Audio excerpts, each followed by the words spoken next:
আমরা চলে গেলাম গন্তব্যহীন অনন্তপুরে, আর এখানে আমাদের সাথে একটা আনএক্সপেক্টেড ঘটনা ঘটে গেছে। আজ হচ্ছে রমজানের 2 নম্বর জুম্মা, তাই আমি তাড়াতাড়ি পাঞ্জাবিটা ইস্ত্রি দিয়ে নবী সুন্নত অনুযায়ী নখগুলো কেটে তারপর ঝটপট গোসল করে তাড়াতাড়ি চলে যাইতেছি মসজিদের উদ্দেশ্যে। তো ফাইনালি আমরা চলে আসলাম মসজিদে, আর মসজিদে এসে দেখি যে হুজুর জুম্মার খুতবা দিতেছে। তারপর জুম্মার নামাজ শেষ করে আমরা চলে যাইতেছি বাড়ির উদ্দেশ্যে, কারণ আমরা চলে যাবো গন্তব্যহীন অনন্তপুরের দিকে। এখন বাজে 3টা, তাই আমরা বাইরে হয়ে গেলাম অনন্তপুরের উদ্দেশ্যে রওনা দেওয়ার জন্য। এখন বাদশা ভাই চলে আসছে। হ্যান্ডশিপ করার সময় আমি কইছিলাম কাইফা হালুকা, এবার যেমনি আরবি করা শুরু করছে আমি তো করে পুরাই হতো।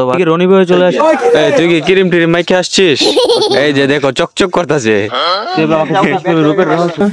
তারপরে একটা নাই 3 লাখ বের হয়ে চলে আসলাম কসবা দিকে। কসবা থেকে রনি ভাই তেল নিয়েছে। তেল নেওয়ার পরে আমরা চলে যাচ্ছি বাইকের দিকে। আর বাইক যেতে বাইকের রাস্তাটাও খুবই অসাধারণ। আসলে কসবার প্রত্যেকটা জায়গায় গ্রামগঞ্জের রাস্তাগুলো খুবই অসাধারণ, মানে আপনারা যারা কসবা আছেন তারা অবশ্যই জানেন। তারপর অনেকক্ষণ রাইড করার পর একটা রাস্তা ধরে টিউবওয়েল থেকে আমরা ফ্রেশ হয়ে নিই। তারপর আমরা আবার চলে যাচ্ছি কসবার দিকে, ওই যে বলছিলাম না গন্তব্যহীন অনন্তপুরে। তারপর আমরা বাড়ির দিকে রওনা দিয়ে দিয়েছিলাম। তারপর হঠাৎ করে মনে হলো যে আমরা উপজেলা পরিষদে যাই, উপজেলা পরিষদে একটু বসি, কিছুক্ষণ আড্ডা দিই। তো যেই বাবা সেই কাজ, এখানে চলে আসলাম। আইসা সেরা কিছুক্ষণ বসলাম, আড্ডা দিলাম। তারপরে পোলাপানি বলতেছে ছবি তুলবো, তারপরে ছবি তোলা শুরু করে দিচ্ছে। ওরা ভাই এত ছবি কিভাবে তুলতে পারে ভাই?